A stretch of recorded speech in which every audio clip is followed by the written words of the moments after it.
અને સ્વાગત છે તમારું પૂનમ્સ ફ્લેવર કિચનમાં। આજે હું તમને બનાવતા શીખવાડવાની છું બ્રેડ કસ્ટર્ડ પુડિંગ।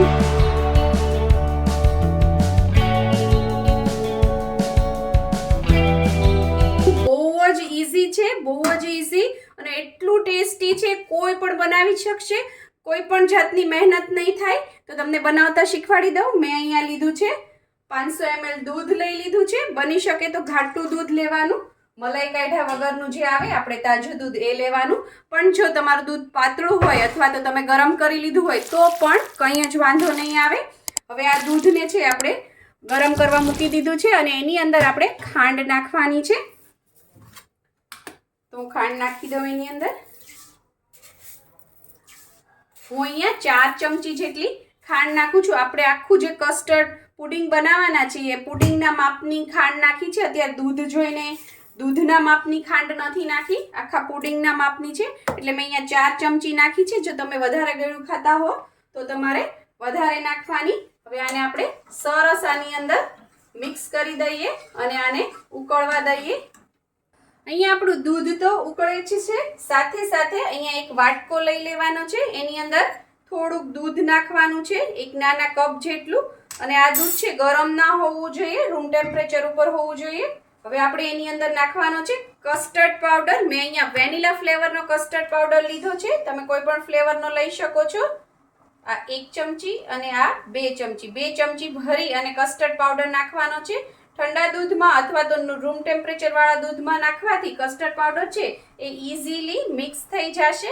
અને જો દૂધ ગરમ હશે તો ગઠ્ઠા પડી જશે। તો આ રીતે ઇઝીલી એને મિક્સ કરી દેવાનું છે, એક પણ જાતના લમ્સ ના રહેવા જોઈએ। કોઈ પહેલી વાર રસોઈ બનાવતું હશે તો પણ આ પુડિંગ બનાવી શકશે। અને ગરમીમાં છે અત્યારે ગરમ ગરમ વસ્તુઓ ખાવી આપણને નથી ગમતી, તો આવો ઠંડા ઠંડા પુડિંગ છે ખાવાની બહુ જ મજા આવે। આને છે આની અંદર હું નાખી દઈશ, આ રીતે ફરતું આ રીતે નાખી દેવાનું અને નાખ્યા પછી તરત જ એને મિક્સ કરી દેવાનું છે, નહીતર મેં કીધું એ રીતે ગઠ્ઠા પડી જશે। અને આને છે તમે એક દિવસ અગાઉ બનાવીને પણ રાખી શકો છો, એટલે તહેવારો છે કે રજાઓમાં ક્યારેય કોઈ મહેમાન આવવાના હોય, ગમે ત્યારે વેકેશનમાં બનાવો તો છે તમારે ઉતાવળ નહીં થાય। કંઈ ગળી વસ્તુ બનાવવાની હોય તો ટાઈમ જોવે, આમાં ટાઈમ બિલકુલ નહીં જોવે, અગાઉથી બનાવીને રાખી શકો છો। અને આને આ પુડિંગ છે એ 4-5 દિવસ સુધી ફ્રીજમાં બગડશે પણ નહીં। અને આ રીતે મિક્સ કરવાનું, તરત જ છે દૂધ છે ઘાટું થવા માંડશે। હવે ધીમા તાપે આને આપણે છે ઉકળવા દેશું 5 મિનિટ જેવું, જેથી દૂધ છે એ સરસ ઉકળી જાય અને સાથે સાથે કસ્ટર્ડનો ફ્લેવર પણ અંદર સરસ બેસી જાય। કસ્ટર્ડને બાજુના ગેસ ઉપર ટ્રાન્સફર કરી દીધું છે ને અહીંયા એક તવી મૂકી દીધી છે, તવીની ઉપર આપણે ઘી લગાડીશું આ રીતે। ઘણા લોકો છે આ પુડિંગ બનાવીને એમાં બ્રેડને છે ઘીમાં અથવા તેલમાં તળતા હોય છે, આપણે અહીંયા તળીશું નહીં। તળવાથી શું થશે કે છે એની અંદર બહુ જ બધું ઘી ભરાઈ જાય છે અને જ્યારે પુડિંગ ખાય ત્યારે બહુ બધું ઘી મોઢામાં આવે છે, એટલું બધું ઘી પણ યુઝ થઈ જાય છે। અને બીજું એટલું બધું હેવી ખાવાથી કેલરીઝ પણ વધે છે અને આપણો વજન પણ વધે છે। તો આ ઓછા ઘીમાં એનાથી પણ વધારે સરસ ટેસ્ટ આવશે। આપણે આ રીતે રાખી દેવાની છે અને એની ઉપર પણ ઘી લગાડી દેવાનું છે। અને આ જે મેં પુડિંગ બનાવ્યું છે એ 4 લોકો છે એ ઇઝીલી ખાઈ શકશે। હવે આપણે આને શેકી લેવાની છે બે બાજુ। હવે આપણે આને પલટી લઈએ, ચેક કરીએ કે શેકાઈ ગઈ છે કે નહીં। થોડી શેકાઈ ગઈ છે। આ રીતે 2-3 બ્રેડ એકસાથે જ મૂકી દેવાની કે સરસ શેકાઈ જાય। અને અહીંયા 5-7 મિનિટ જેવું થઈ ગયું છે, કસ્ટર્ડ પણ આપણું રેડી થઈ ગયું છે। એની ગેસની ફ્લેમ હું બંધ કરું છું અને આને ધીમા તાપે જ થોડી શેકવાની, જેથી એ સરસ ક્રિસ્પી થાય। તો બીજી બાજુ પણ શેકી લઈએ અને થોડું ઘી લગાડી દઈએ, જેથી કિનારીઓથી પણ સરસ શેકાઈ જાય।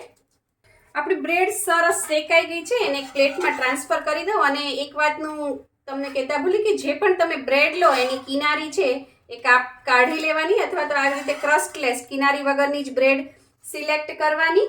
અને કસ્ટર્ડને છે મેં અહીંયા બીજા બાઉલમાં ટ્રાન્સફર કરી દીધું છે, જેથી એ થોડું ઠંડુ થઈ જાય। બહુ કાંઈ એવું ઠંડુ કરવાની જરૂર નથી, પણ આ તો ફળફળતું ગરમ હોય તો બ્રેડ છે એકદમ સોગી થઈ જશે, એટલે થોડું એને રૂમ ટેમ્પરેચર ઉપર આવવા દેવાનું। હવે આપણે આ પુડિંગને એસેમ્બલ કરીએ. એના માટે મેં અહીંયા એક કાચનું બાઉલ લઈ લીધું છે. એની અંદર જે આપણે આ શેકેલી બ્રેડ હતી એના મેં આ રીતે ટુકડા કરી લીધા છે અને મેં ટ્રાયેંગલ શેપના કર્યા છે. તમે ગમે તે શેપના કરી શકો છો. આ કટરથી મેં કર્યા છે. આ રીતે આપણે પીસીસ મૂકી દઈશું. ત્યારબાદ આ રીતે ગોઠવી દેવાના છે અને એના ઉપર આપણે આ જે કસ્ટર્ડ રેડી કર્યું હતું એ નાખી દઈશું. નીચે બહુ વધારે પ્રમાણમાં કસ્ટર્ડ નહીં નાખવાનું, કારણ કે હજી આપણે આના લેયર્સ કરીશું. એટલે ઉપર જ્યારે લેયર્સ કરીએ ને ત્યારે એ કસ્ટર્ડ ઓટોમેટિક નીચે ઉતરે જ. પછી જો બહુ નીચે કસ્ટર્ડ નાખી દીધું હશે ને તો એકદમ સોગી થઈ જશે. હવે આની આપણી ઉપર થોડા આપણે એની ઉપર ડ્રાયફ્રૂટ નાખી દઈએ, થોડા કાજુ અને થોડા બદામ. ત્યારબાદ ફરીથી આપણે લેયરિંગ કરીએ આ રીતે. મહેમાન આવે ને તમે સર્વ કરવા જાઓ બાઉલ લઈને તો એટલું સરસ સાઈડમાંથી પણ બધું દેખાશે. એટલે કોઈને એમ થાય કે વાહ કેવું સરસ બનાવ્યું છે, કંઈક નવીન લાગે. એટલા માટે આ રીતે નાખતું જવાનું છે. હવે છે ત્રીજું લેયર કરવા માટે મેં આ બ્રેડ છે એને આ રીતે આખી જ રાખી છે, જેથી બેઝ સરસ મળે. ડેકોરેશન કરીએ બધી વસ્તુ એને આ રીતે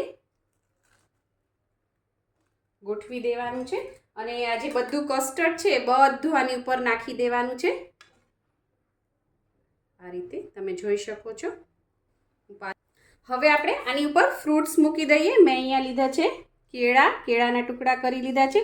તમે કોઈ પણ ફ્રૂટ્સ નાખી શકો છો. સફરજન નાખી શકો છો, કેરી હોય તો કેરીના ટુકડા પણ નાખી શકો છો. મેં અહીંયા આ રીતે મૂકી દેવાના છે અને થોડી ગ્રેપ્સ છે, ગ્રેપ્સને પણ આપણે આવી રીતે છુટ્ટી છુટ્ટી મૂકી દઈશું. ત્યારબાદ હવે ડ્રાયફ્રૂટ્સ લેશું આપણે. મેં અહીંયા કાજુ લીધા છે. અમુક ટુકડા આ રીતે રાખવાના અને અમુક છે એ સ્લાઇસ કરી દેવાના. આવી રીતે હાફ હાફ રાખવાના. ત્યારબાદ અખરોટ છે એને પણ એક બે આખા રાખવાના, બાકી આવી રીતે નાખી દેવાના છે. બહુ જ જલ્દી બની જશે અને આમાં કોઈ બગડવાની ચાન્સીસ નથી. ઘણા લોકો સ્વીટ બનાવે ને તો એવું થાય કે બગડશે તો આટલી બધી વસ્તુ લઈ આવ્યા, આ મોંઘું પડ્યું, આ બગડું, આમાં કાંઈ બગડશે નહીં. હવે આ જેલી છે, ઓરેન્જ જેલી છે એ હું મૂકું છું. તમારી પાસે જે પણ વસ્તુ હોય એનાથી તમે બનાવી શકો છો. ખાલી ડ્રાયફ્રૂટ નાખીને પણ બનાવી શકો છો. ખાલી ફ્રૂટ્સ હોય બધા તો ફ્રૂટ્સ નાખીને પણ બનાવી શકો છો. કોઈ પણ વસ્તુ તમે નાખીને બનાવી શકો છો. બીજી એક ફ્લેવરની જેલી છે એ પણ હું નાખું છું. આ જેલી છે એ બધી મિક્સ ફ્રૂટ જેલી છે, બધી બેરીઝ જે આવે એનો ફ્લેવર છે. આમાં બ્રેડ ને દૂધ ને એવું જ બધી જરૂર પડશે. હવે આ રોઝ પેટલ છે એનાથી આપણે થોડું ડેકોરેટ કરી દઈએ. આ રીતે રેન્ડમલી ગમે ત્યાં મૂકી દેવાનું.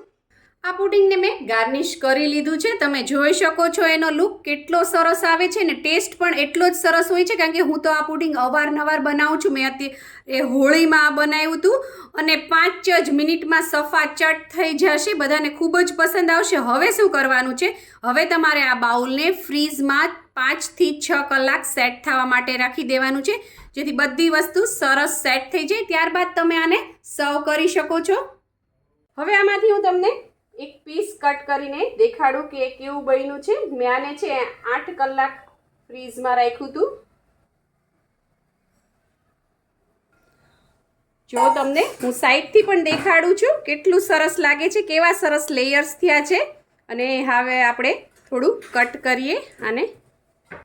ઇઝીલી કટ થઈ જશે. જો તમે બહુ જ ટેસ્ટી બનશે. તમે પણ ટ્રાય કરો અને મને કોમેન્ટ બોક્સમાં લખીને જણાવો કે કેવું બન્યું તમારું પુડિંગ. જો તમને મારી આ રેસીપી પસંદ આવી હોય તો લાઇક, શેર, કોમેન્ટ કરો. પ્લીઝ મારી ચેનલને સબસ્ક્રાઈબ કરો અને હા, બેલ આઇકન દબાવવાનું ના ભૂલશો, જેથી આવી જ સરસ મજાની વાનગીઓ તમારા સુધી પહોંચતી રહે. Thank you. આવજો. આ પુડિંગને ફ્રીઝમાં 5 થી 6 કલાક સુધી સેટ થવા દેવાનું છે. ત્યારબાદ ઠંડુ સર્વ કરવાનું છે.